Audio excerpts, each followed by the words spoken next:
Nama saya Novi Hutauruk, saya merupakan VP Partnership di Koala.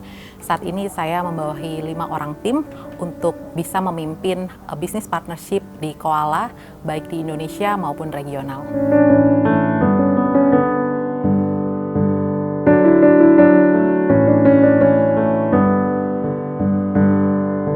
Bisa dibilang saya terjun ke insurtech industry sendiri ini merupakan di Koala ya, langsung pertama kali itu sejak awal tahun 2020. Percis beberapa bulan sebelum pandemi. Saya rasa pandemi ini kan bukan hanya dihadapi oleh saya ya, semua bisnis, semua karyawan juga, sehingga saat itu yang kami lakukan adalah membuat satu strategi bisnis plan yang baru, terutama dalam proses.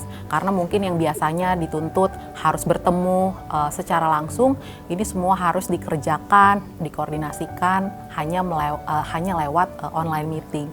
Jadi waktu itu yang dilakukan adalah untuk melakukan komunikasi ataupun meeting lebih intens lagi.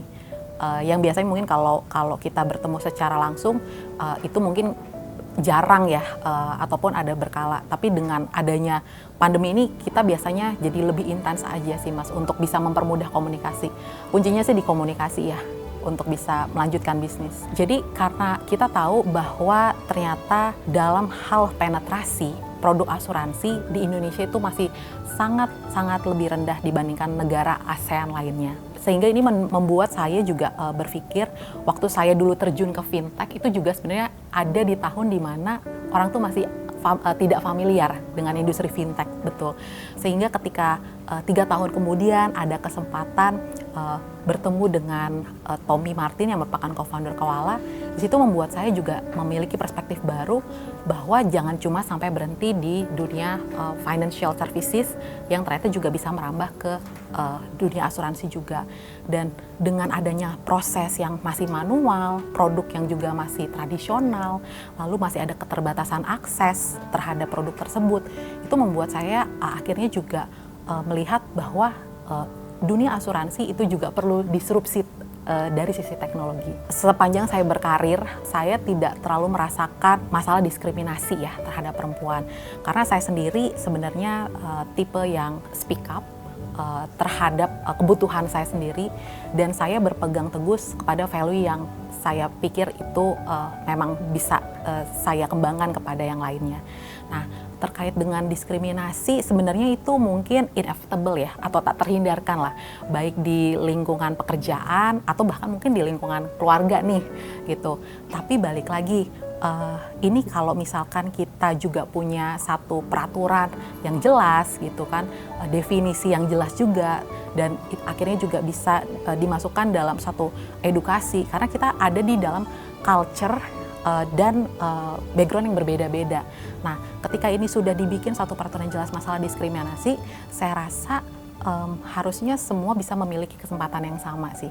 Kembali lagi, kompetensi. Ketika kita sudah memiliki standar kompetensi yang jelas, maka sangat bisa diminimalisir masalah diskriminasi. Tidak boleh gender bias ataupun gender preference ya. Ketika kita misalkan kita sudah punya standar kompetensi seperti ini nih, A, B, C, dan E.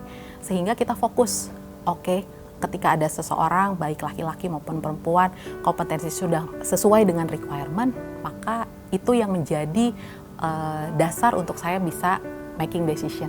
Pencapaian ini tidak hanya selalu dikaitkan dengan numbers ya, meskipun numbers always speak louder, tapi pada akhirnya ultimate goal-nya adalah dapat bisa membuat semua masyarakat memiliki adopsi asuransi dengan lebih mudah.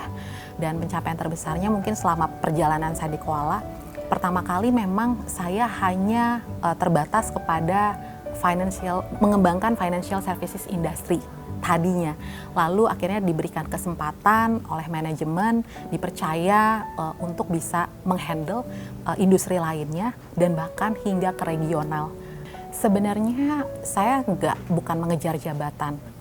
Saya encourage perempuan tuh bukan untuk mengejar jabatan, tapi kejar knowledge. Karena saya percaya bahwa ketika kita memiliki satu tujuan yang benar, mengejar knowledge, yang lain tuh akan follow. uang, jabatan, itu semua follow. Jadi jangan lupa untuk selalu upgrade diri, kejar knowledge, karena ketika kita sudah punya value, itu semua akan follow. Yang tadi saya bilang ya, money, position, will follow after you upgrade yourself.